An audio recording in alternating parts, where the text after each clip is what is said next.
à la musique et de repartir une forme d'échappatoire. So isn't it a kind of you were talking about a kind of escape, but isn't it a kind of selfish thing to do? You know, it's kind of shutting yourself from the rest, and you know, maybe in keeping with something very, I would say, very predominant nowadays, that people tend to forget that kind of collective thing that they.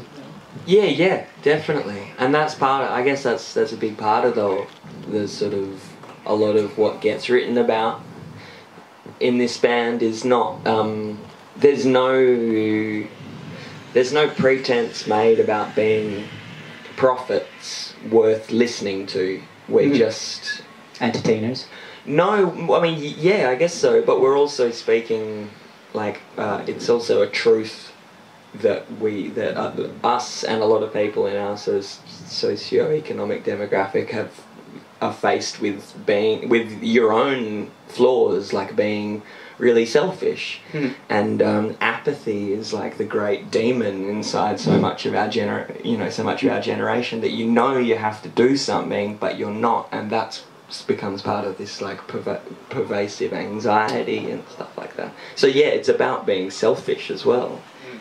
How do you've been around for a little more than a decade now? So how do you look back on because we can.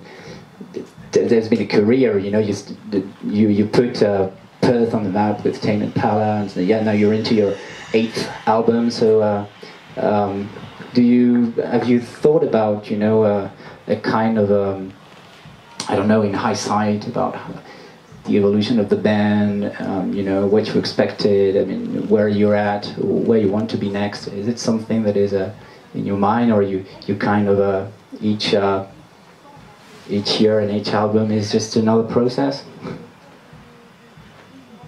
Yeah, totally. We I think we just sort of put one foot in front of the other, pretty much. Make vague plans before each album that usually get completely forgotten by the time we're doing it. So whatever plans we make are redundant because we never follow them. Yeah. You never follow the plans. I mean, it's like making plans. It's difficult to make plans because making plans is the best way not to abide by those plans. I guess so. I'm not sure. I guess we just jabber away. We just jabber away when we're together, and then when we actually come to make something, it just sort of becomes its own thing, maybe. Is there something to say, Gunn? No. Okay. I try in English.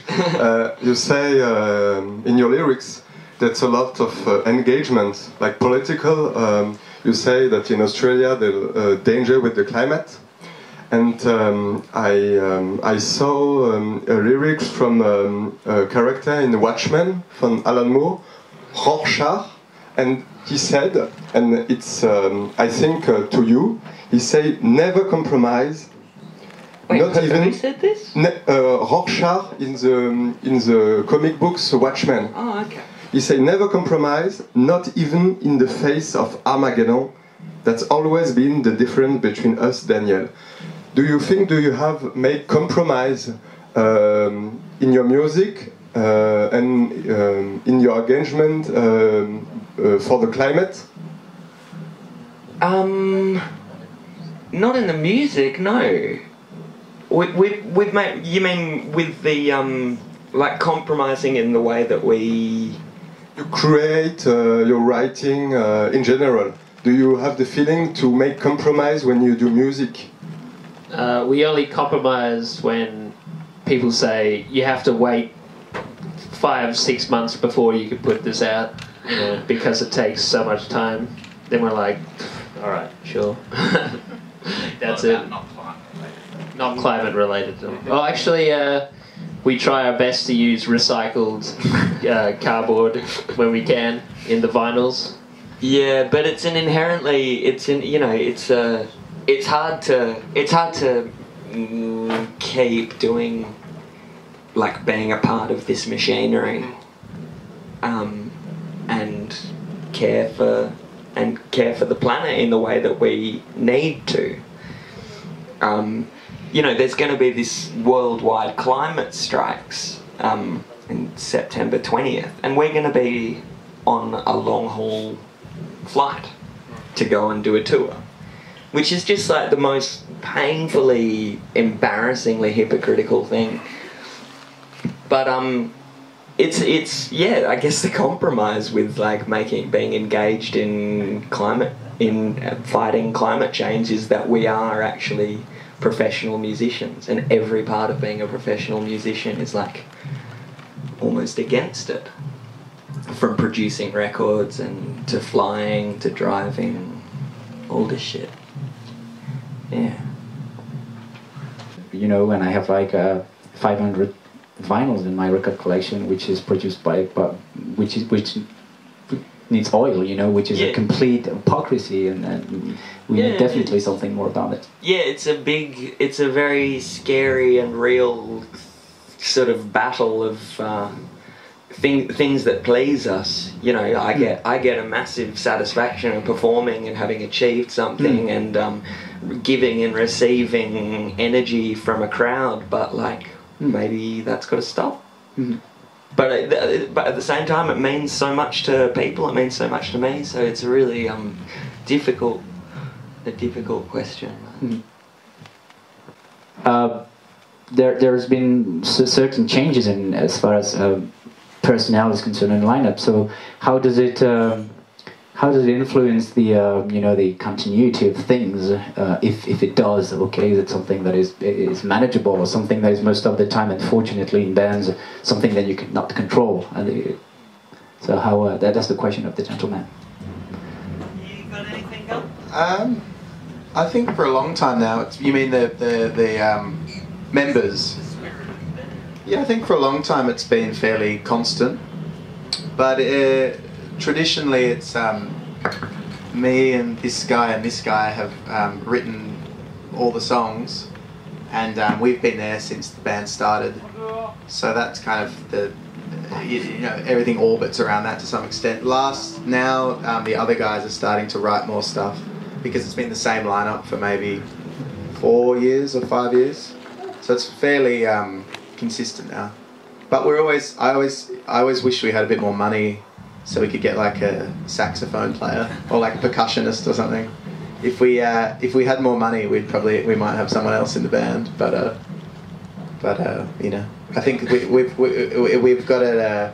This is probably the best that we've ever performed, this lineup, and also the most efficient that we've made recordings as well. So we're reluctant to change it too much, you know. Saxophone lessons myself. Is it really like a question of budget when it comes to, I mean, because for a band like this, I mean, for a band like you, it seems like a bit. People might be taken aback that it's a question of money to include we only barely get paid, you know. So if we had one more person on tour, then we have to pay them $500 a week, and that's $120 less that we'll get, you know.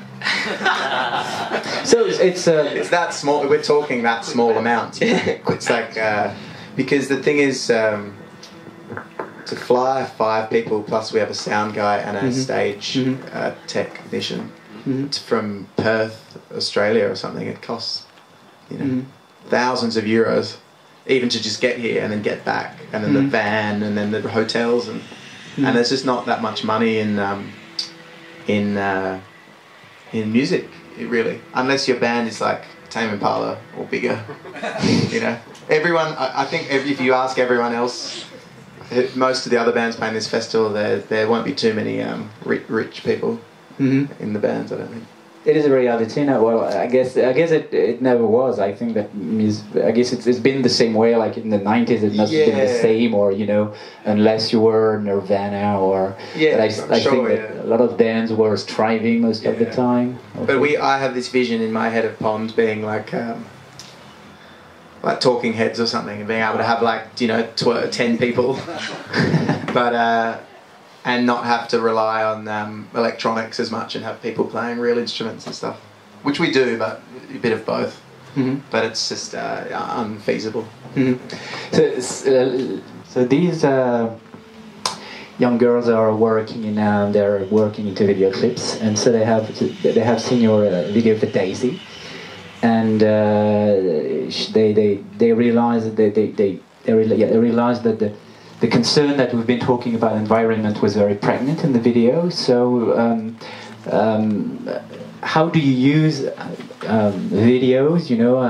How can videos be used to infuse some ideas, or is it something that can be consciously, and I guess that is the case, consciously used by artists to propose a vision about about their ideas? I mean, is it something that do you see videos as this, something that media for spreading messages or not, or more a kind of an artistic, purely artistic, an aesthetic? It can be both. I find when things are too didactic and really ramming it down your throat, it's a bit of a pain in the ass to watch. But if it's just a sort of a wide brush stroke of themes that are sort of underlying the actual images, then it can be really good. But I don't know.